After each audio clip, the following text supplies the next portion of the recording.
नमस्कार साथियों, स्वागत है आपका हमारे YouTube चैनल में। आप छत्तीसगढ़ की किस जगह से हमारे समाचार सुन रहे हैं, कृपया कमेंट बॉक्स में लिखकर हमें जरूर बताएं।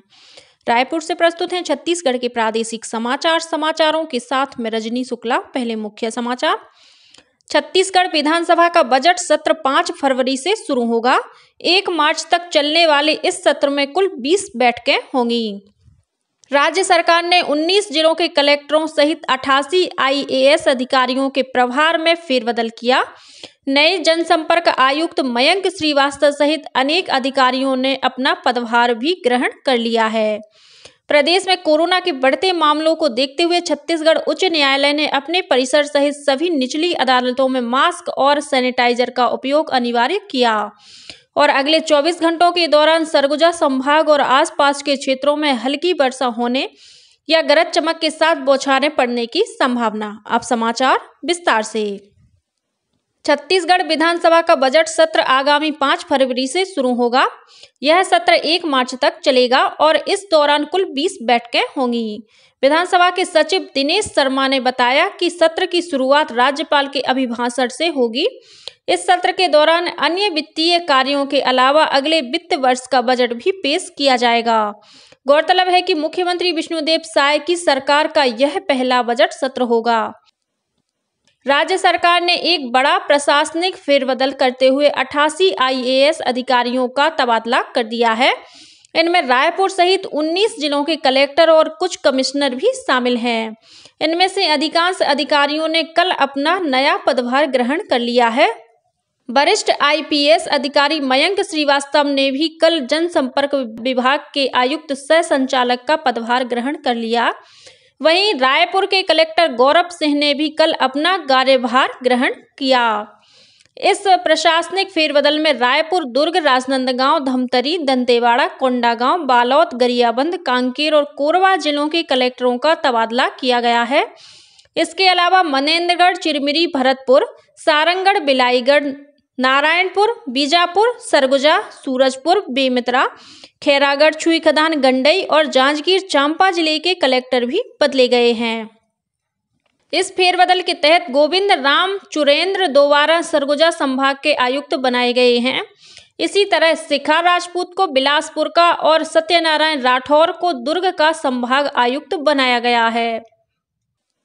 प्रदेश में कोरोना के बढ़ते मामलों को देखते हुए छत्तीसगढ़ उच्च न्यायालय ने अपने परिसर सहित सभी निचली अदालतों में मास्क और सैनिटाइजर का उपयोग अनिवार्य कर दिया है।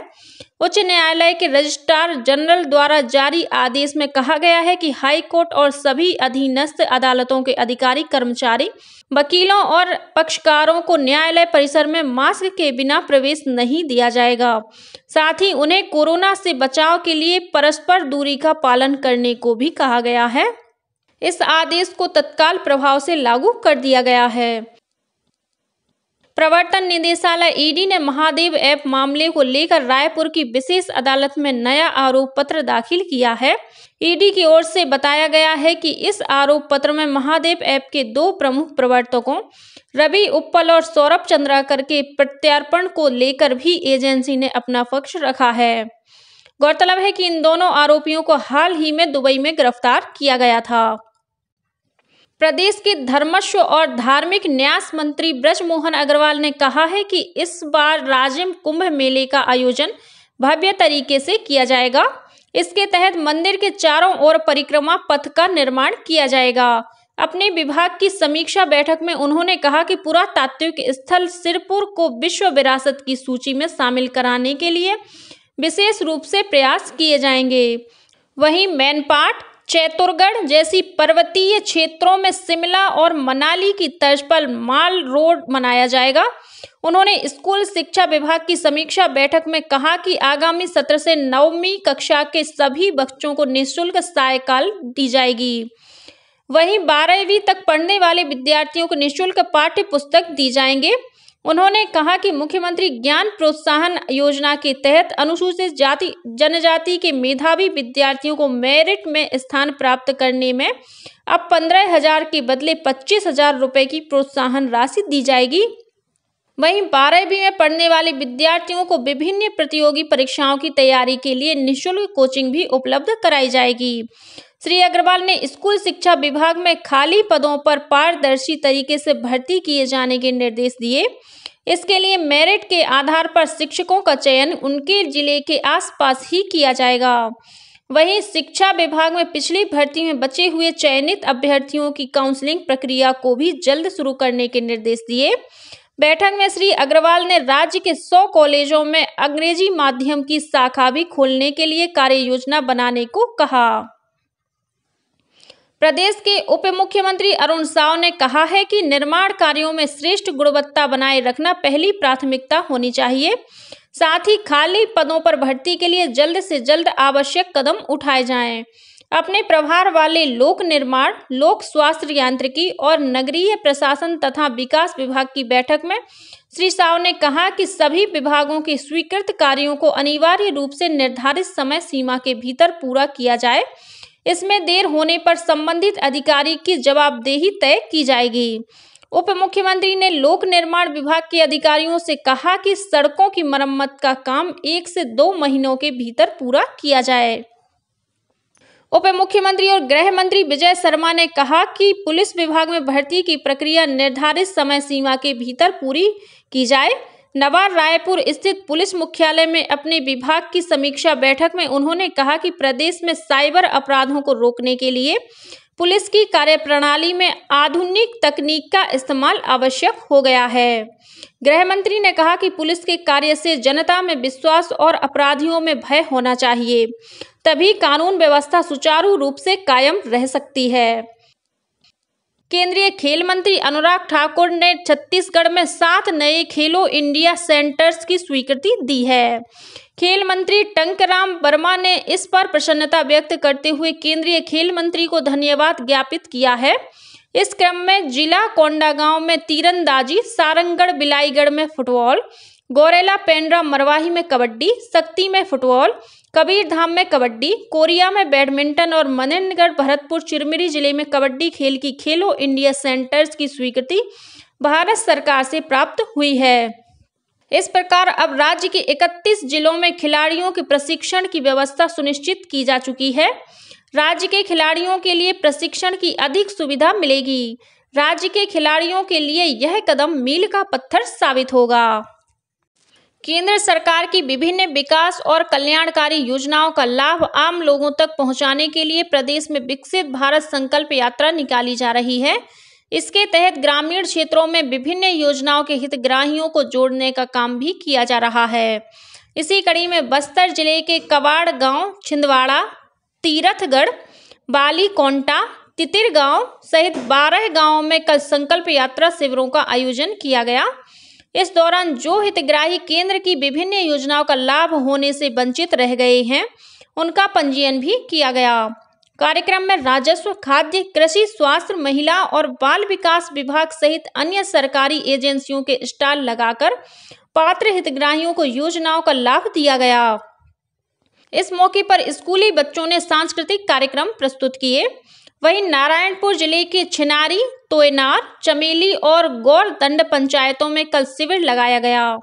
यहां नोडल अधिकारी डॉक्टर दीपेश रावटे ने स्थानीय लोगों को केंद्र की कल्याणकारी योजनाओं की जानकारी दी। बस्तर जिले के पंडरी पानी गांव में भी विकसित भारत संकल्प यात्रा के जरिए ग्रामीणों को विभिन्न कल्याणकारी योजनाओं की जानकारी दी जा रही है। भारतीय सेना में अग्निवीर सैनिकों की भर्ती के लिए तैयारियां चल रही हैं। इस संबंध में रायपुर स्थित सेना भर्ती कार्यालय ने इच्छुक उम्मीदवारों को सलाह दी है कि वे भारतीय सेना की वेबसाइट पर अपना यूजर आईडी और पासवर्ड बनाकर तैयार रखें, ताकि भर्ती रैली की अधिसूचना जारी होने पर भी तत्काल अपना ऑनलाइन पंजीयन करा सकें। इस संबंध में अधिक जानकारी के लिए नवा रायपुर के अंतर्राष्ट्रीय क्रिकेट स्टेडियम परिसर स्थित सेना भर्ती कार्यालय से संपर्क किया जा सकता है। सेना भर्ती कार्यालय ने स्पष्ट किया है कि भारतीय सेना में चयन केवल योग्यता के आधार पर पारदर्शी तरीके से किया जाता है। इस संबंध में किसी भी अनाधिकृत व्यक्ति से अभ्यर्थियों को सावधान रहना चाहिए। इस बार नई दिल्ली के गणतंत्र दिवस समारोह में राजपथ पर निकलने वाली झांकियों में छत्तीसगढ़ की आदिवासी संस्कृति को प्रदर्शित किया जाएगा। बस्तर के मुरिया दरबार की झांकी को इस समारोह के लिए चुना गया है। मुख्यमंत्री विष्णुदेव साय ने इस झांकी के चयन पर कहा है कि यह पूरे प्रदेश के लिए गौरव की बात है। इस समारोह के जरिए छत्तीसगढ़ की आदिवासी संस्कृति को अब पूरी दुनिया देखेगी। भिलाई के इंदिरा गांधी शासकीय महाविद्यालय में एनसीसी नौसेना के 3 कैडेटों का चयन नई दिल्ली में आगामी गणतंत्र दिवस पर होने वाले परेड के लिए हुआ है। महाविद्यालय की प्राचार्य डॉक्टर अलका मेश्राम ने बताया कि कैडेट सचिन उपाध्याय का चयन गार्ड ऑफ ऑनर के लिए हुआ है।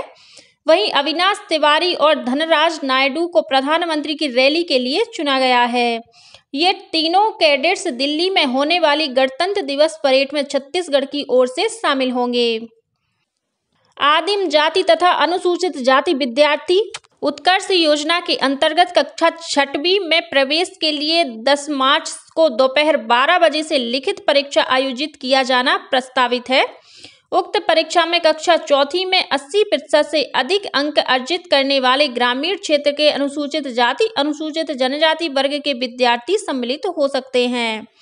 सम्मिलित होने के इच्छुक छात्र छात्राएं अपने क्षेत्र के विकासखंड शिक्षा अधिकारी कार्यालय से निर्धारित प्रपत्र में आवेदन पत्र प्राप्त कर सकते हैं।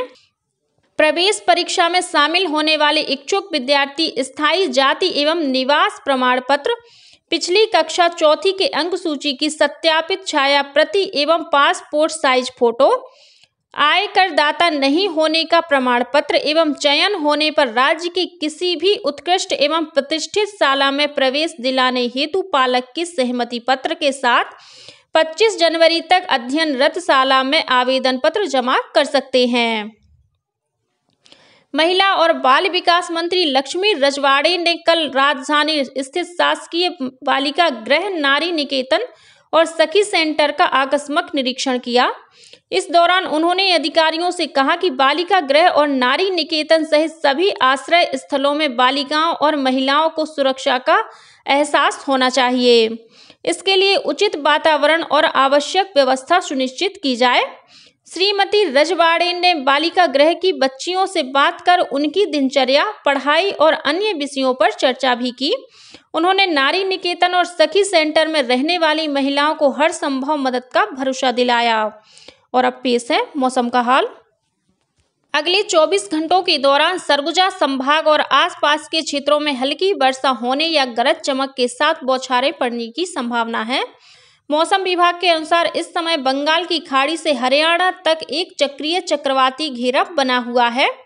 इस वजह से प्रदेश में नमी युक्त हवा चल रही है।